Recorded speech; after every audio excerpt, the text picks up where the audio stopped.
Charlotte Whitmore almost asked security to send the girl away. The child looked too small against the iron gate. 8, maybe 9. Dark hair tied back with something that used to be white ribbon. Her shoes were dusty, the kind that left faint prints on marble floors if someone forgot to wipe them. She held a folded piece of paper in both hands, not moving, not impatient, just waiting. The guard spoke quietly into his radio, explaining that the girl said she came to say thank you. Charlotte nearly laughed at that. Thank you for what? Then the guard added one more thing. The school, ma'am. The one you funded last year. Charlotte stared at the monitor a moment longer than necessary. The girl didn't know this house, didn't know who lived behind those gates. She only knew someone had helped, and she had come all the way here to say it. Charlotte Whitmore did not usually look at the gate cameras herself. There were people for that. 3 layers of security, a front office, a staff member who monitored the screens around the clock. Most days she never thought about the long iron gates at the end of the driveway, but something about the guard's voice had made her pause. He wasn't nervous, just unsure, so Charlotte stayed where she was, standing beside the wide window in her study while the small monitor showed the live feed. The girl hadn't moved, still holding that folded paper. The driveway beyond the gate stretched a long way back toward the house. Trees on both sides, old ones, their branches leaned inward like they had grown that way on purpose, turning the road into a tunnel of shade. The girl stood just outside it, too small for the frame. Charlotte watched her shift her weight once. Her shoes scraped the gravel slightly. Then she went still again. Most people who came to those gates arrived in cars.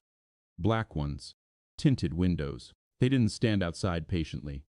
They called ahead. Sent assistants, lawyers. This child had walked. That much was obvious. Charlotte pressed the small speaker button beside the screen. Is she alone? She asked. The guard answered immediately. Yes, ma'am. And she said why she's here.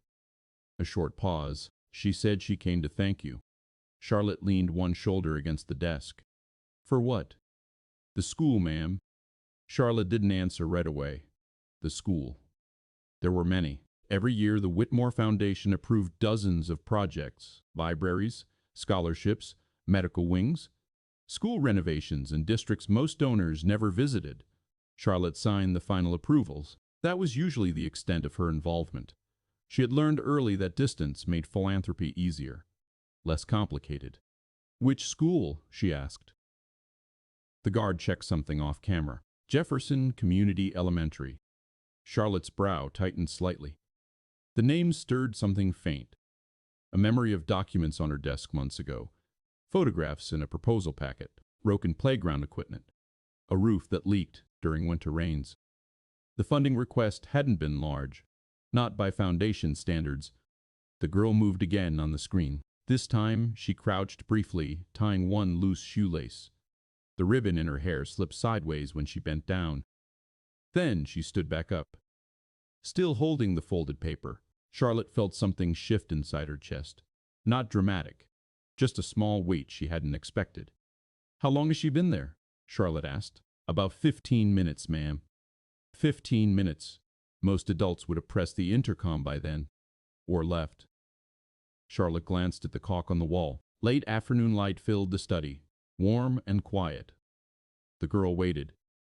Charlotte sighed softly. Bring her up. The guard hesitated. Ma'am, are you sure? Yes. Another pause. Then, understood. The gate camera showed the iron bars sliding open slowly. The girl stepped back as they moved, watching carefully, but she didn't want to get too close to the machinery. Charlotte turned away from the monitor. The study was quiet again. Tall shelves lined the walls, filled with books she hadn't touched in years. A long table near the window held 3 folders from the foundation office. She had been reviewing them before the guard called. Charlotte closed the top folder. Her reflection in the window looked slightly older in the afternoon light. Silver threads had begun appearing in her dark hair over the past few years. She didn't mind them. They felt earned. Footsteps sounded faintly down the hall outside. One of the staff members moving through the house. Charlotte stepped away from the desk.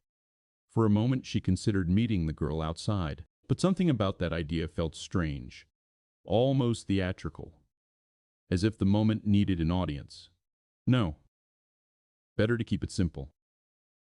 Charlotte walked toward the front hall. The house was large enough that sound moved differently inside it. Her footsteps echoed softly across the polished floor as she crossed the long corridor. By the time she reached the entryway, a car engine could be heard outside. The guard must have driven the girl up the long driveway.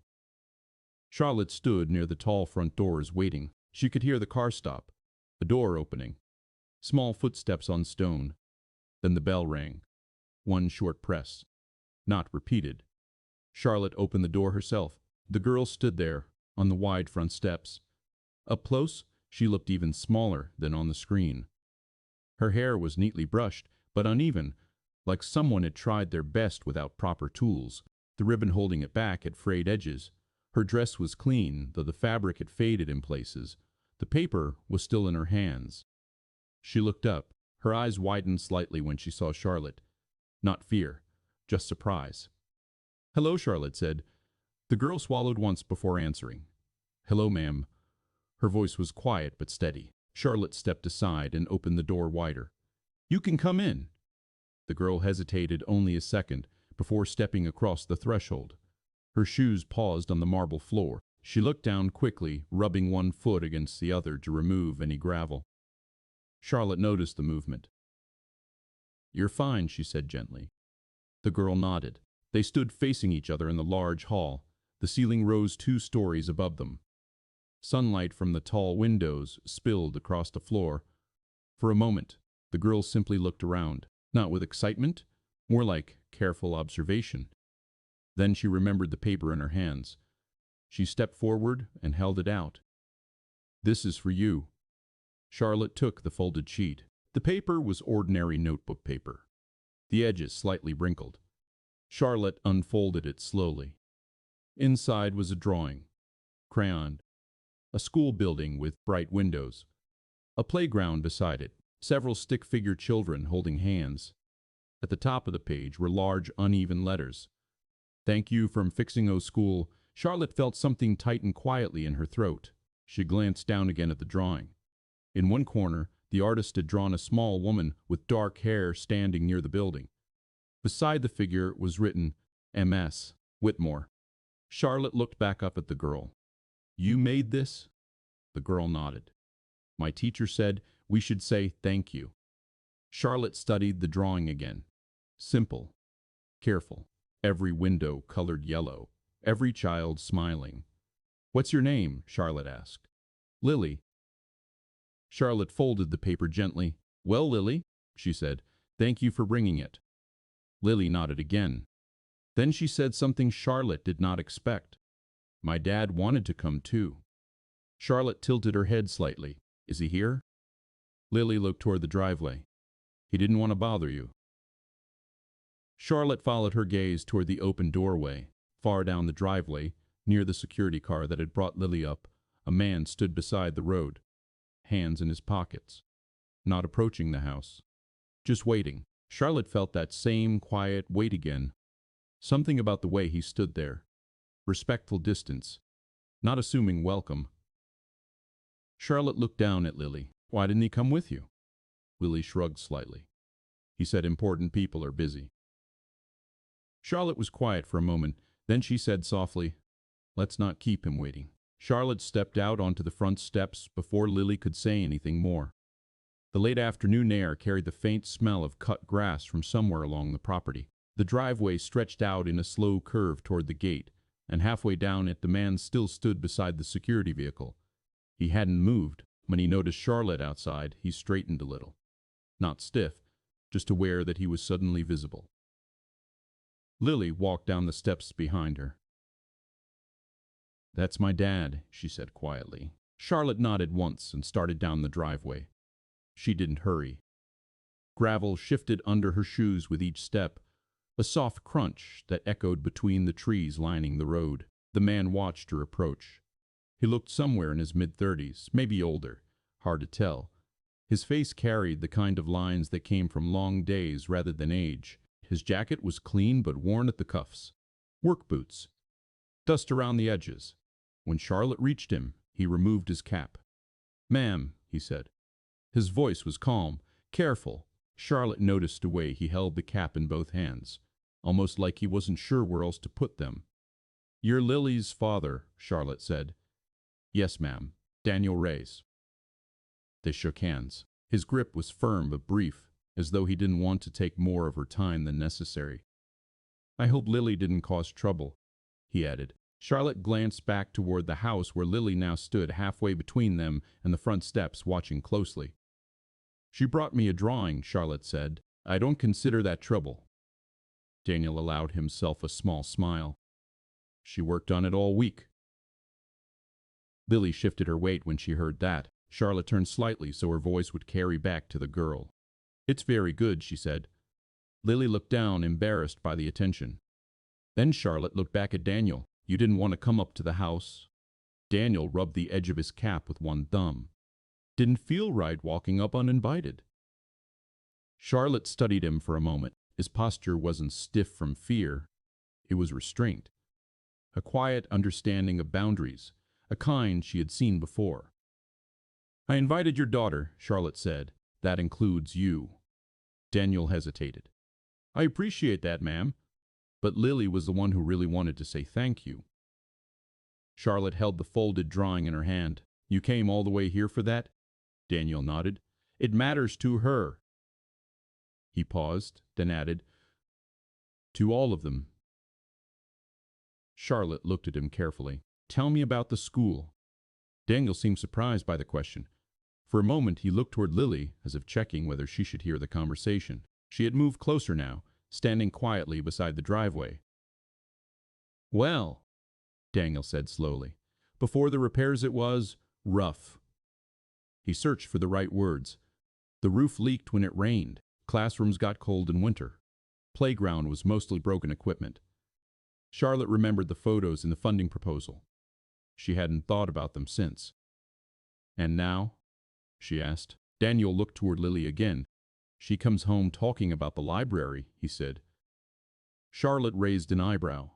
"The library?" "They fixed it up," Daniel said. "New books, new shelves. Kids like staying after class now." Lily nodded enthusiastically. "There's beanbag chairs," she said. Charlotte smiled faintly. "Beanbag chairs?" "Yes, ma'am." Daniel chuckled softly. "She told me about those for 3 days straight." Lily looked slightly offended. "They're comfortable." Charlotte found herself laughing quietly. The sound felt unfamiliar in that space. The driveway, the trees, the long, quiet property. She realized she hadn't had a conversation like this here in years. Most discussions at the house involved foundation budgets, legal contracts, or security reports. Numbers. Plans. Very little about people. Daniel cleared his throat. "We didn't come to take up your afternoon," he said gently. "Lily just wanted you to know it helped." Charlotte looked at him. The words were simple, but something in them stayed in the air longer than expected. Helped. Not changed the world. Not saved lives. Just helped. She turned slightly toward Lily again. "What's your favorite class?" Charlotte asked. Lily thought for a second. "Reading." "Why reading?" "Because now the books don't smell like mold." The answer came so matter-of-factly that Charlotte felt a quiet shift inside her chest. Lily didn't say it dramatically, just the truth. Daniel noticed Charlotte's expression and spoke carefully. "The building was old." Charlotte nodded. "I remember the report." "You read it yourself?" "Yes." Daniel looked surprised again. Charlotte was used to that reaction. People often assume someone with her resources didn't look at details personally. But she did, at least at first. What she hadn't done was visit. She glanced toward the road beyond the trees. "How far is the school from here?" "About 40 minutes, Daniel said." Charlotte nodded slowly. Not far. Close enough that she could have gone any day. But she hadn't. Lily tugged lightly at her father's sleeve. "Can we go now?" she whispered. Daniel looked down. "We should head back," he said. "Homework tonight." Charlotte folded the drawing once more. "I'm glad you came." Lily brightened. "Me too." Daniel placed his cap back on his head. "Thank you for seeing us, ma'am." Charlotte watched them walk back toward the security car. Lily waved once before climbing inside. The car started and slowly rolled down the long driveway toward the gate. Charlotte remained standing there long after it disappeared behind the trees. The drawing felt light in her hand, too light for something that carried so much meaning. She unfolded it again. The crayon school building stared back at her. Bright windows, stick figures holding hands, and the small label drawing of herself standing beside it. Charlotte had funded dozens of projects over the years, hospitals, universities, entire research programs. None of them had ever sent someone to her door. She stood there for several minutes, thinking, not about the money, not about the foundation reports waiting in her study, but about something Lily had said so casually. "The books don't smell like mold." Charlotte looked down the long road again, then quietly turned back toward the house. Something had shifted. She couldn't name it yet, but it was there, and it wasn't going away. That evening, the house felt larger than usual. Charlotte noticed it while walking back through the hall toward her study. The same quiet rooms, the same long corridors and high ceilings, but now the silence seemed different, heavier. She placed the drawing on her desk without sitting down. For a few minutes she simply stood there, looking at it again. The crayon lines were uneven. Some of the colors pushed outside the shapes they were meant to fill. The windows were bright yellow rectangles. The playground looked almost too cheerful for the rest of the page. Children holding hands in a line. Charlotte's drawn figure stood beside the school building. Taller than the others, though, not by much. Lily had drawn her with long dark hair and something that might have been a jacket. Underneath it all, those big uneven letters.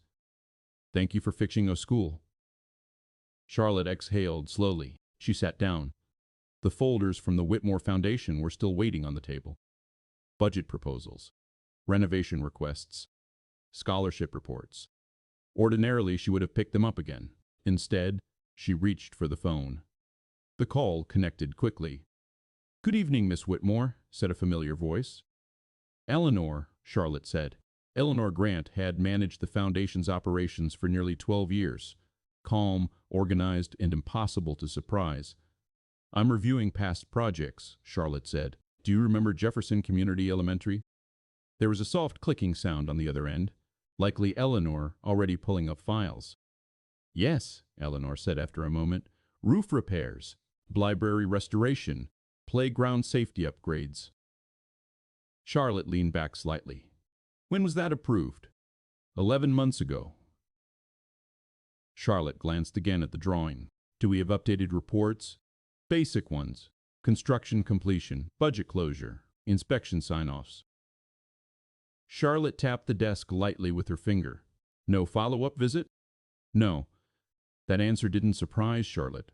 Most projects didn't receive one unless additional funding was requested. Still, something about hearing it now felt different. "How much did we fund?" Charlotte asked. $180,000. Charlotte said nothing for a few seconds. Then she asked quietly, "Was there anything unusual about the request?" Eleanor paused. "Yes, actually." Charlotte straightened slightly. "The principal submitted it 3 times before approval," Eleanor continued. "The first 2 applications were incomplete." Charlotte frowned. "Incomplete? How?" "Missing financial documentation, maintenance projections." "Why?" He explained later that their administrative staff was very small. They didn't have someone dedicated to grant paperwork.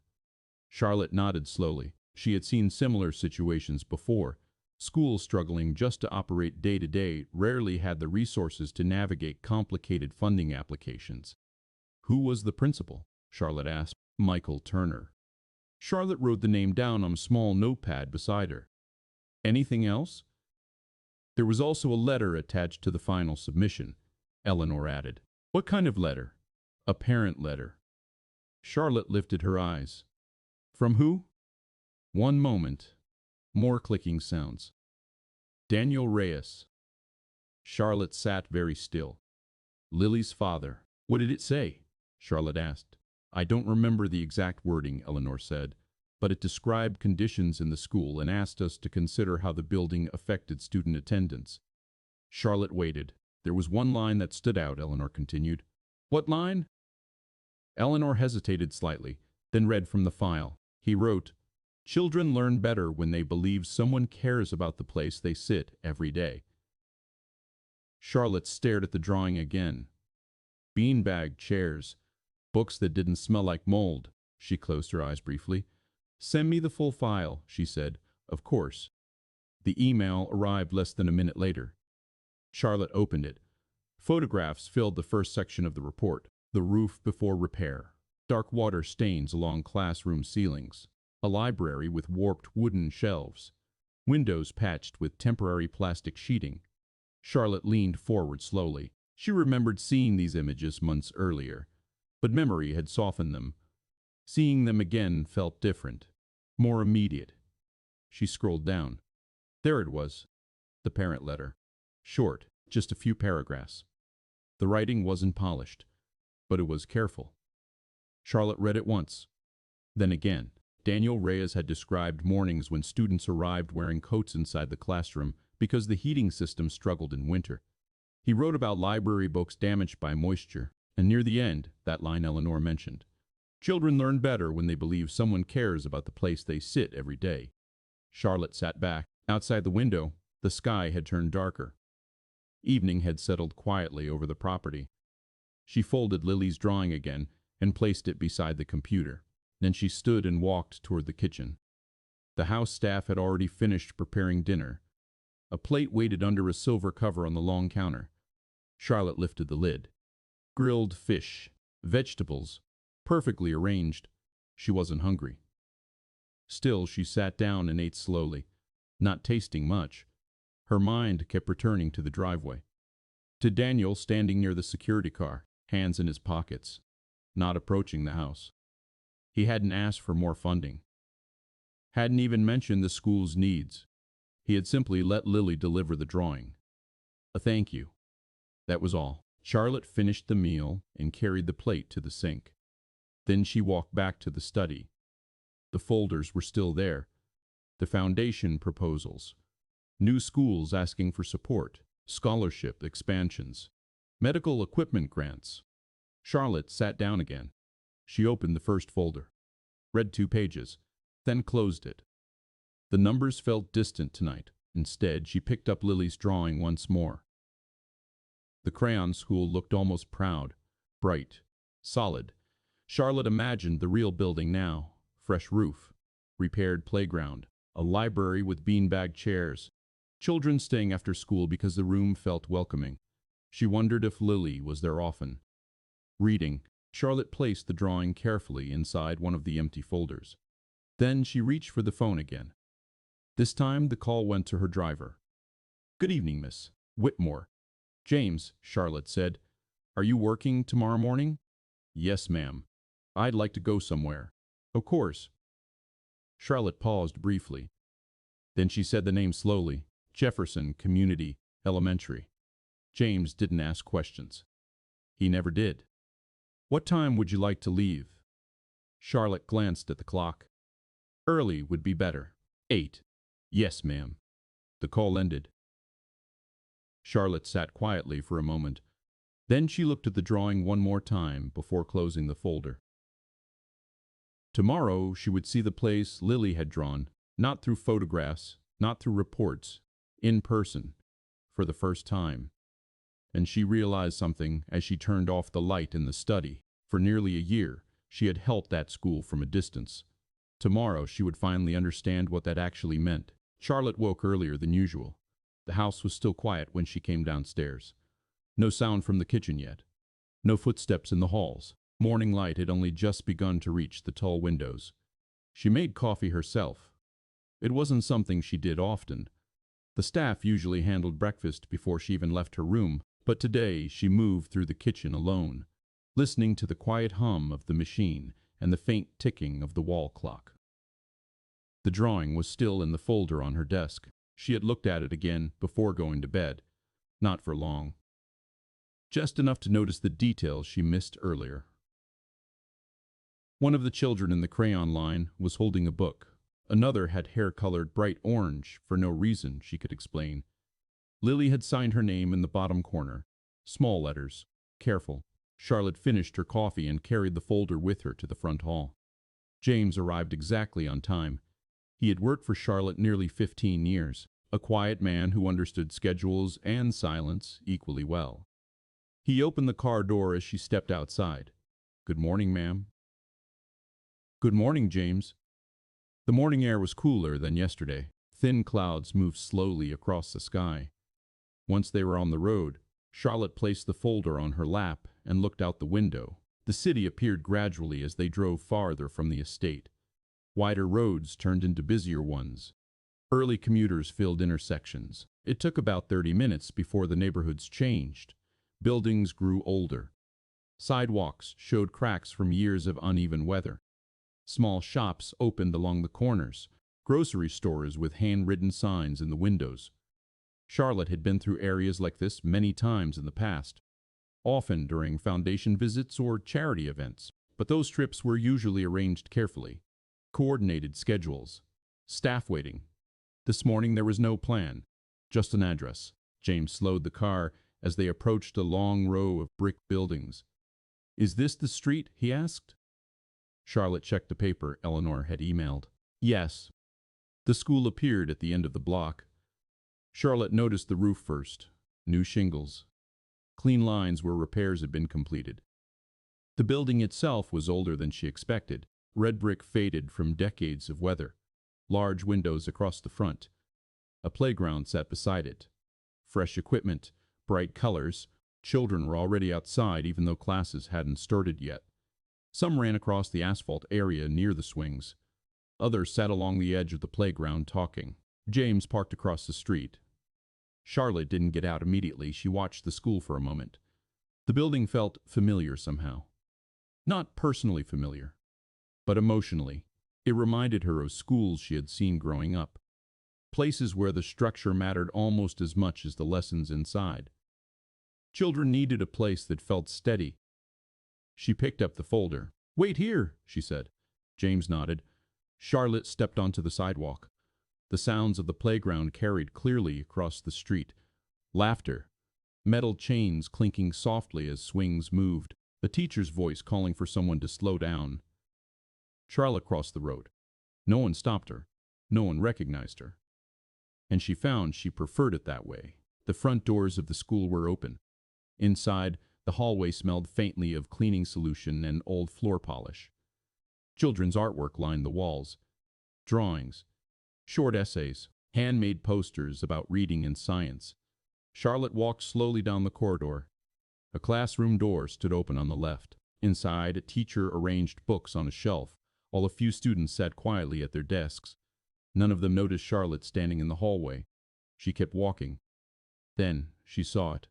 The library. The door had a small painted sign above it. Reading room.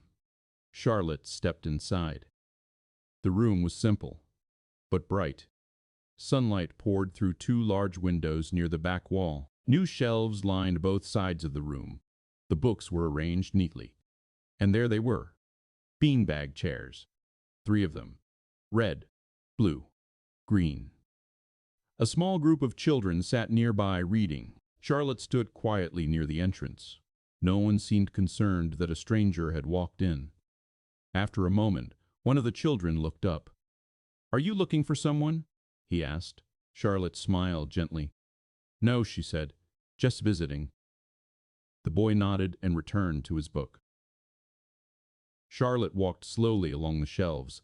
The books looked new, not expensive editions, but clean copies. Bright covers. She ran her hand lightly across the spine of one, then another. At the far end of the room, a teacher sat at a small desk organizing papers. When she noticed Charlotte, she stood up. "Can I help you?" the teacher asked politely. Charlotte stepped closer. "My name is Charlotte Whitmore." The teacher froze. For a second the room went completely still. Then the teacher's eyes widened slightly. "Oh," she said softly. Charlotte noticed the teacher glance toward the students, lowering her voice instinctively. "I wasn't expecting." "That's all right," Charlotte said. The teacher walked toward her slowly. "I'm Sarah Collins," she said. "I teach 3rd grade." Charlotte looked around the room again. "It's beautiful," she said. Sarah smiled. We tried. Charlotte nodded toward the beanbag chairs. I heard those are popular. Sarah laughed quietly. They're the most fought-over seats in the building. Charlotte studied the room a little longer. Then she asked, Is Lily Reyes here today? Sarah thought for a moment. She should be. Her class starts in about 10 minutes. Charlotte nodded. She hesitated before asking the next question. And her father, Daniel? Sarah's expression softened. He's here sometimes, she said. For school meetings. For repairs. Charlotte looked at her. Repairs. Sarah nodded. He volunteers when something breaks. Plumbing, electrical, whatever he can fix. Charlotte absorbed that slowly. He works here for free? Mostly, Sarah said. Why?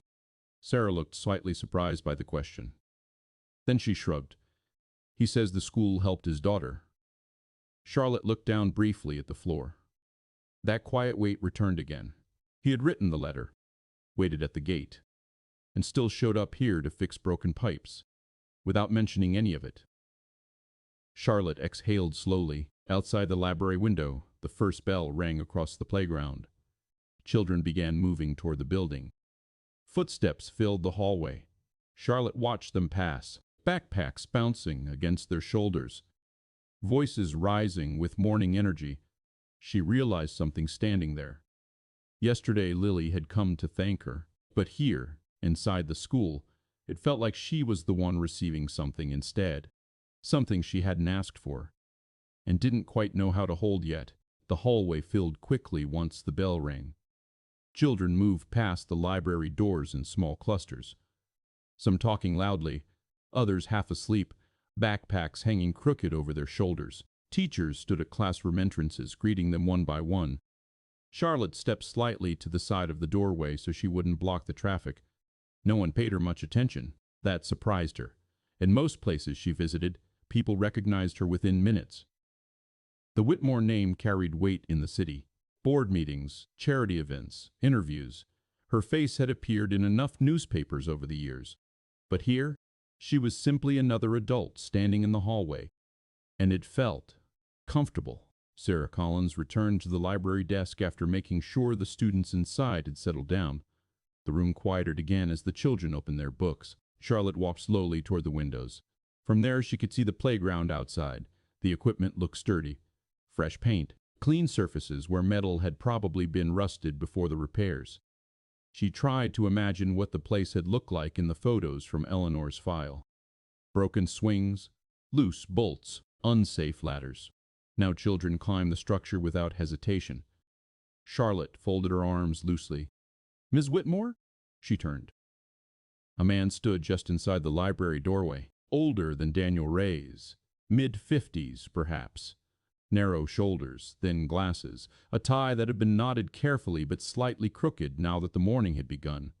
He approached slowly. Michael Turner, he said. Principal here. Charlotte shook his hand. Nice to meet you. I heard from Sarah that you were visiting, he said. We weren't expecting. His voice trailed off politely. Charlotte understood. No one told you I was coming, she said. That's all right, Turner replied quickly. It's just a surprise. He glanced around the room briefly, making sure the students were still focused on their reading. Then he gestured toward the hallway. Would you like to see the rest of the school? Charlotte nodded. They stepped outside the library. The corridor buzzed softly with classroom activity now. Voices drifted through open doors, teachers explaining lessons, children answering questions. Turner walked beside her at an easy pace. We're grateful for the support your foundation provided, he said. The repairs changed more than the building. Charlotte looked at him. How so? Turner thought for a moment before answering. Attendance improved, he said. Parents feel better sending their children somewhere that looks cared for. They passed a classroom where students were reading aloud from small books. The teacher paused briefly when she noticed Charlotte, then continued. And the teachers? Charlotte asked. Turner smiled faintly. They stopped bringing space heaters. Charlotte understood the meaning behind that without needing further explanation. They turned a corner.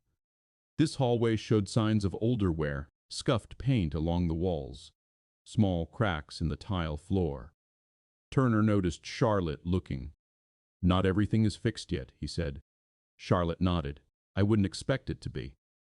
He seemed relieved by that answer.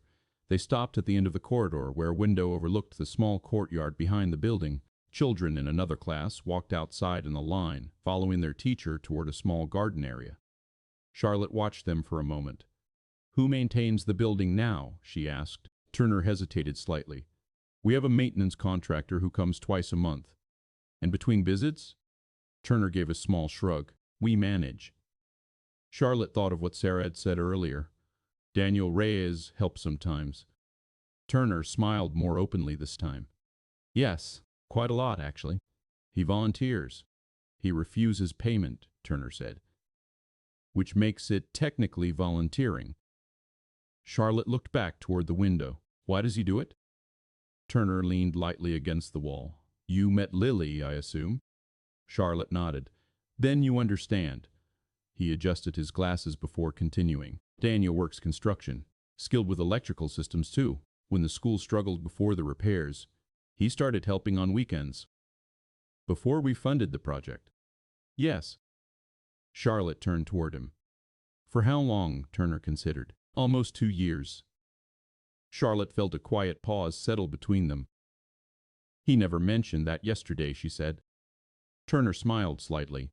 "Daniel isn't someone who talks about what he does." Charlotte believed that immediately. The image of him standing respectfully near the gate returned to her mind.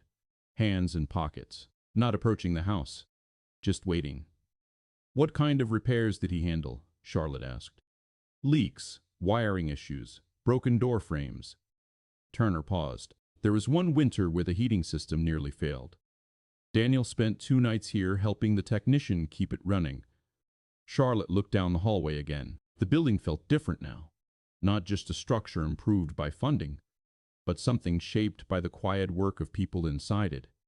They walked again. This time, Turner led her through a side door toward the playground.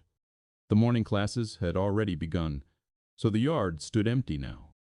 The swings moved gently in the breeze. Charlotte stepped onto the asphalt. The air smelled faintly of damp soil from the garden behind the building. Turner pointed toward a section of the playground fence. "That area used to lean inward," he said.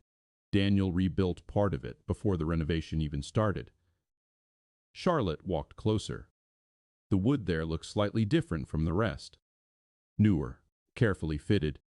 She ran her fingers lightly along the smooth surface. "Did the children know who fixed it?" she asked. Turner shook his head. "No." Charlotte turned toward him. "Why not?" Turner shrugged. "Daniel didn't want attention." Charlotte looked at the fence again. The repair blended so neatly into the rest that no one would notice unless they were looking carefully, which meant the children likely ran past it every day without thinking. And that was the point. Charlotte stepped back. From where she stood, she could see the library windows again, the bright room, the beanbag chairs. Children inside reading quietly. She realized something then. For nearly a year she had believed the funding itself was the story. A generous act, a finished project. But standing here now, she understood that the money had only joined a story that already existed. A long one.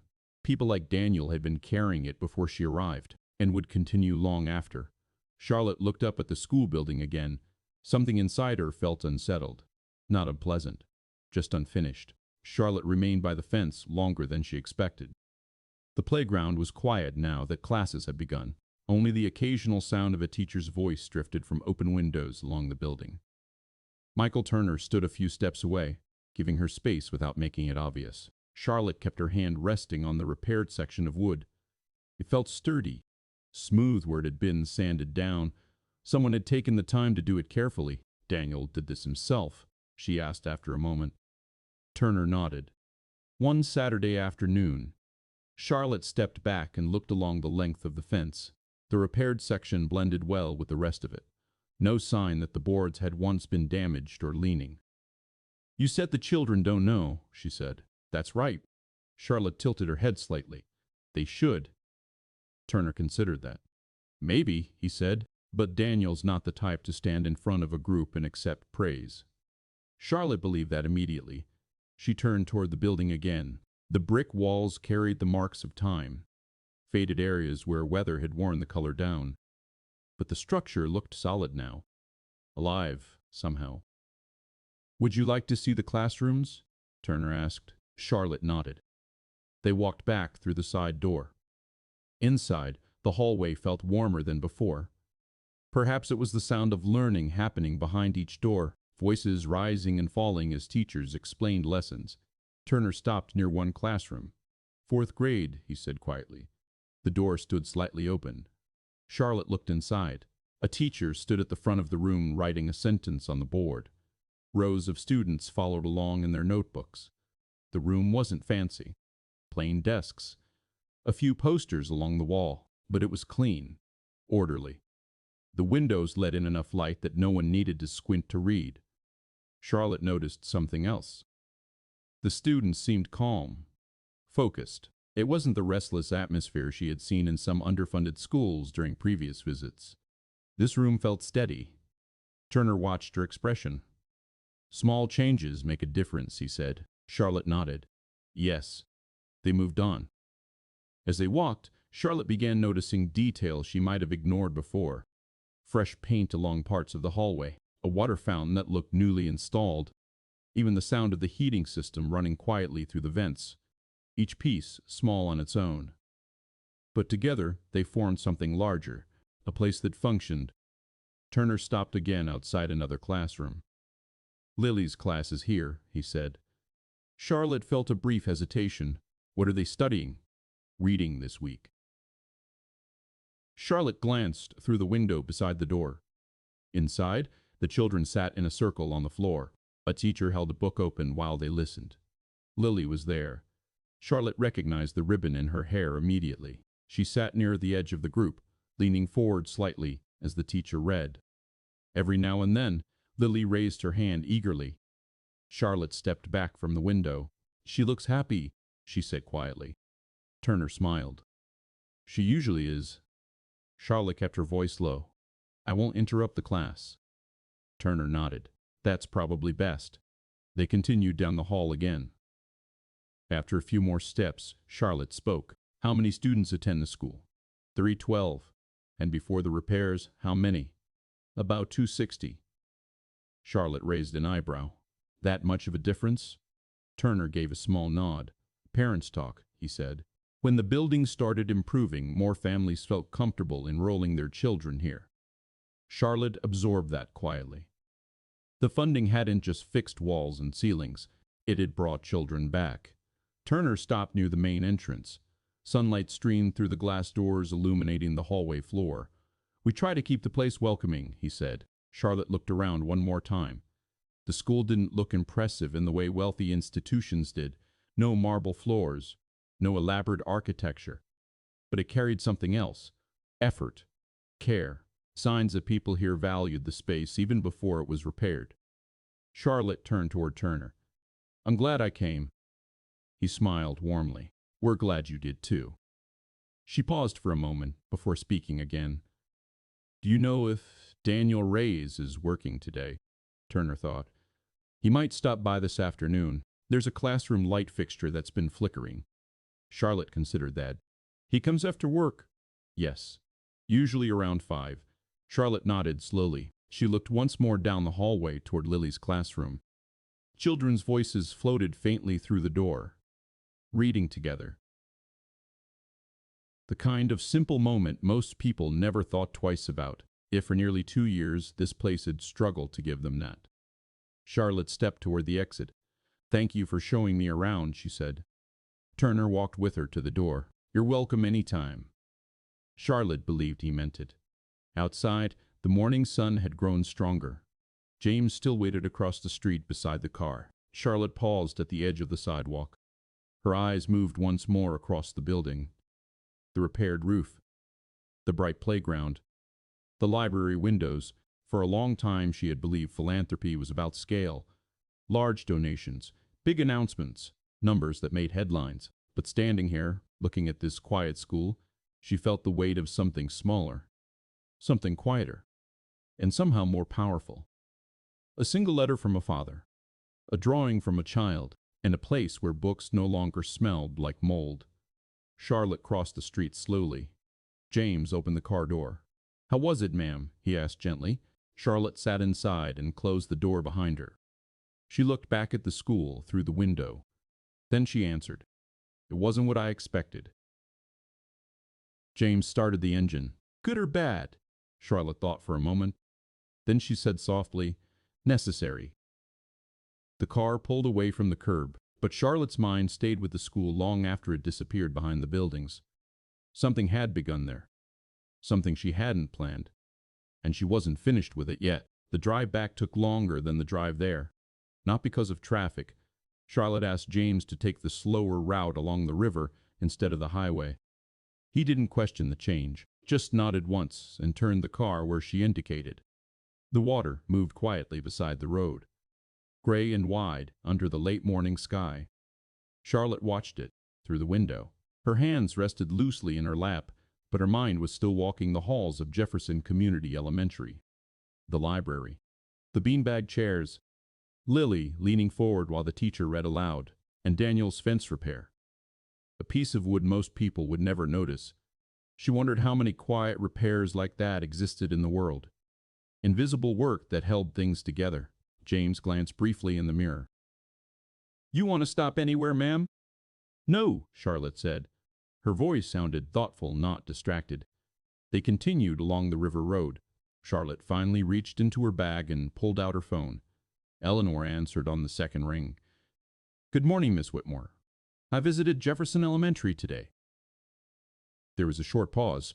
"I see," Eleanor said carefully. Charlotte almost smiled. Eleanor always chose her responses with precision when something unexpected happened. "It's a good school," Charlotte continued. "I'm glad to hear that." Charlotte leaned slightly toward the window again. "The repairs made a difference." "I believe they would," Eleanor replied. Charlotte was quiet for a moment before asking, "How many school renovation requests are currently waiting for review?" Eleanor didn't hesitate. 17. Total cost estimate? Approximately $4.3 million. Charlotte nodded to herself. A manageable number by foundation standards. Still, she didn't answer immediately. Eleanor waited. She had learned long ago that Charlotte's silences often meant the most important part of a decision was forming. Finally, Charlotte spoke again. "Before we review those requests, I want to adjust something." "What kind of adjustment?" Charlotte looked back at the river. "The process." Eleanor's voice remained calm. "In what way?" Charlotte thought about the principal's explanation. "The incomplete applications. Schools without staff dedicated to paperwork. We assume every school has the same administrative capacity," Charlotte said. Eleanor understood immediately. "You believe the application requirements are too demanding?" "Yes." Charlotte rested her hand lightly on the door beside her. "Some of the schools that need help the most may not have the resources to ask for it properly." Eleanor didn't argue. She simply asked, "What would you like to change?" Charlotte spoke slowly now, choosing each word with care. "I want the foundation to identify schools that need assistance instead of waiting for them to submit perfect requests." Eleanor typed something in the background. "That would require site visits." "Yes." "Additional staff." "Yes." "More time." Charlotte's voice remained steady. "Then we give them time." Another pause. Eleanor was already calculating the implications. "It's possible," she said finally, "but it will change how we operate." Charlotte thought again about the hallway in Jefferson Elementary, the quiet focus in the classrooms, the repaired roof that had brought more students back. "That's the point," Charlotte said. Eleanor didn't respond right away. Then she asked one more question. "Did something specific happen during your visit?" Charlotte hesitated.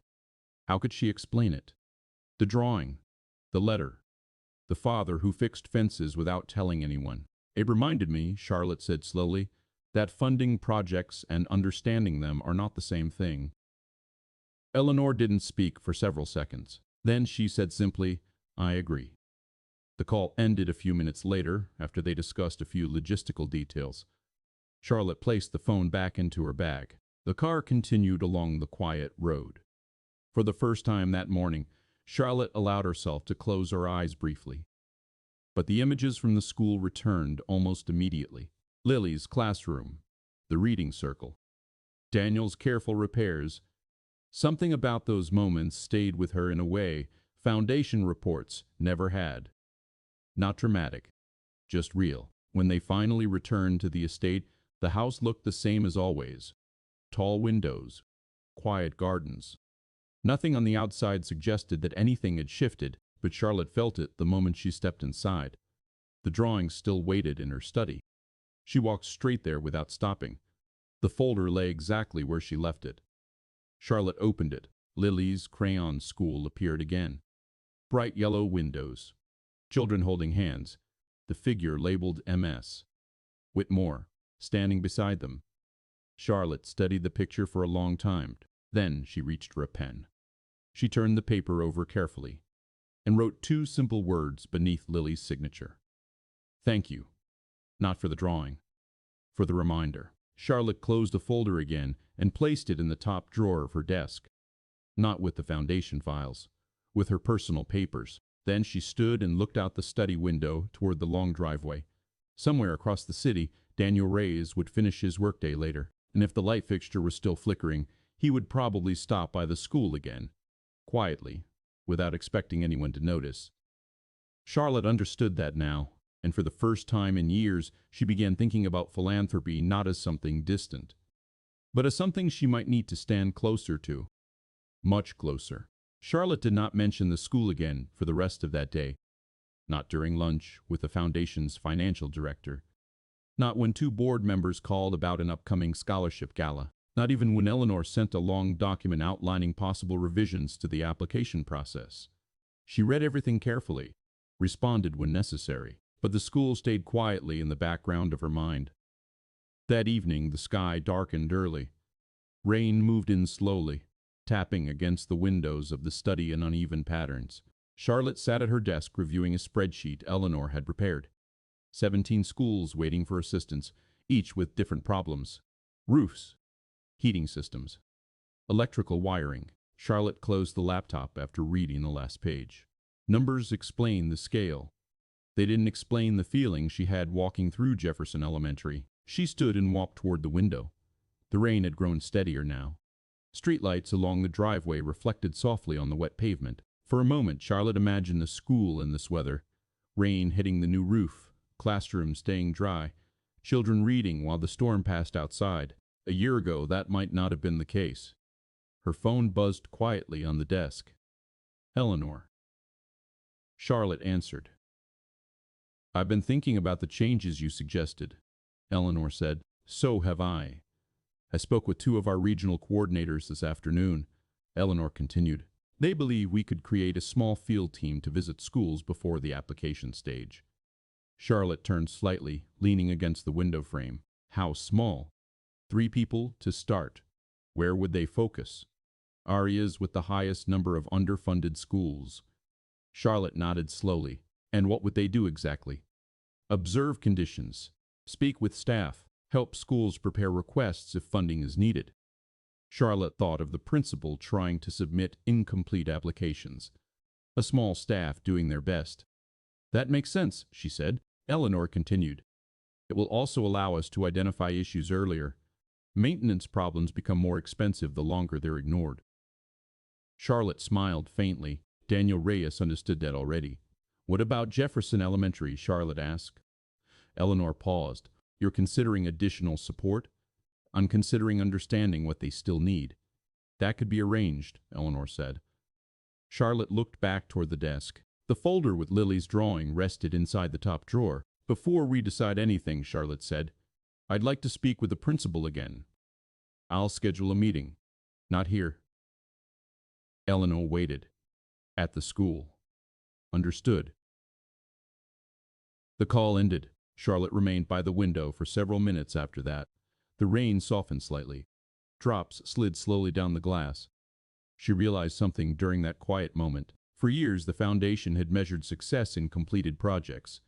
Buildings renovated, programs funded, budgets balanced. But standing in that school earlier had shown her something different. The real measure wasn't completion. It was continuation. What happened after the ribbon-cutting ceremony? After the official reports, the slow, ordinary days when children returned to those buildings and lived inside them. Charlotte turned away from the window and walked back to the desk. She opened the drawer and took out Lily's drawing again. The crayon colors looked brighter under the desk lamp. Charlotte studied the small stick figures, each one slightly different. Some taller, some with messy hair. None of them perfect, but all of them standing together. She thought about something Lily's father had written in the letter. Children learn better when they believe someone cares about the place they sit every day. Charlotte folded the drawing carefully. This time, she placed it inside a small frame that had been sitting unused on the shelf behind her desk. The frame had once held a photograph from a charity gala. She removed the photo, slid the drawing into place. It fit imperfectly. The paper edges were uneven compared to the frame. Charlotte didn't adjust them. She placed the frame back on the desk, where she would see it every morning. Then she turned off the lamp. The room darkened except for the faint glow of light from the hallway. Charlotte stood there for a moment before leaving, not thinking about headlines, not about recognition, just about the school and about a father who fixed broken things without asking anyone to notice. The next morning she would return to Jefferson Elementary, not as a donor, not as someone arriving with cameras or announcements, just as a person who had finally decided to stay involved in the story she had accidentally stepped into, the kind that didn't end when the money was spent, the kind that kept going quietly, day after day. Just like the work Daniel Reyes had been doing long before anyone knew Charlotte Whitmore's name, Charlotte returned to Jefferson Community Elementary 3 days later. This time she arrived in the late afternoon. The street outside the school was quieter than it had been in the morning. A few parents waited near the sidewalk while children slowly filtered out of the building. Backpacks bounced against their shoulders as they talked about homework or whatever had happened during the day. James parked along the same curb as before. Charlotte stepped out of the car without announcing herself. No one stopped her. A few parents glanced in her direction briefly, then returned to their conversations. She crossed the street. The school building looked different in the softer evening light. The brick walls carried a warm tone now instead of the pale color she remembered from the morning visit. The playground was active again. Children ran between the swings and the climbing structure. Someone shouted from the basketball hoop at the far end of the yard. Charlotte walked through the open gate. A group of students passed her on their way out, laughing loudly about something one of them had said. One girl nearly dropped her backpack when she tripped on the edge of the pavement. None of them recognized Charlotte. She appreciated that. Inside the building, the hallway smelled faintly of chalk and cleaning spray. Teachers moved between classrooms collecting papers. Some students waited near lockers while their parents arrived. Charlotte walked slowly toward the library again. The door was open. 2 children sat inside reading while Sarah Collins stacked books behind the desk. Sarah looked up and immediately recognized her. "You came back," she said, surprised but pleased. Charlotte nodded. "I hope that's all right." "Of course it is." Charlotte stepped into the room. The beanbag chairs were occupied again. One boy lay nearly upside down on the blue one while reading a thick book. Sarah smiled when she noticed Charlotte watching him. He insists that position helps him concentrate. Charlotte laughed quietly. "I'll trust his research." Sarah leaned against the desk. "Are you here to meet with Mr. Turner?" "Eventually." Sarah tilted her head slightly. "You look like someone who came for another reason." Charlotte didn't answer immediately. Instead, she asked, "Has Daniel Reyes been here yet today?" Sarah checked the clock on the wall. "He usually arrives around 5. Charlotte nodded.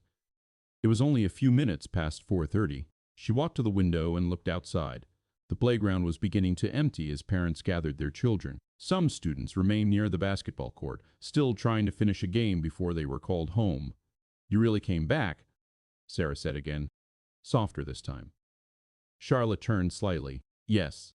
Sarah studied her expression. "We're not used to that." "To what?" "People returning after the donation." Charlotte didn't feel defensive hearing that. She understood what Sarah meant. "Most projects move on to the next one," Charlotte said. Sarah shrugged gently. "That's how things usually work." Charlotte looked back at the playground. Sometimes the story doesn't end where we think it does. Sarah seemed to consider that. Before she could reply, a small voice appeared at the doorway. "Ms. Whitmore?" Charlotte turned. Lily stood there. Her backpack hung from one shoulder, slightly heavier than it had looked the day she visited the estate. Her ribbon had been replaced with a new one, bright blue this time. Charlotte smiled. "Hello, Lily." Lily stepped inside carefully, as though she wanted to be sure she wasn't interrupting something important. "You came to the school," she said. "Yes." Lily looked pleased by that. "I told my teacher you might." Charlotte raised an eyebrow. "You did?" Lily nodded proudly. "I said you were curious." Charlotte glanced toward Sarah. "That sounds accurate." Lily walked closer. "Did you see the library?" "I did." "And the beanbag chairs?" "Yes. They're still my favorite." Charlotte noticed Lily's book tucked under her arm. "What are you reading?" Lily held it up. Charlotte recognized the cover from the library shelf earlier. "A children's adventure story." "Do you like it?" Charlotte asked. "It's about a girl who fixes broken things." Charlotte felt a small pause in her chest. "That sounds like a good skill." Lily nodded. "She fixes machines and houses and sometimes people." Charlotte crouched slightly so they were closer to eye level. "That's a lot of fixing." Lily shrugged. "Things break." Charlotte didn't argue with that. A voice echoed faintly from the hallway. "Lily!" Daniel Reyes appeared in the doorway a moment later. He stopped when he saw Charlotte. For a brief second, his expression carried the same surprise it had outside the gate. "Ms. Whitmore," he said. Charlotte stood again. "Hello, Daniel."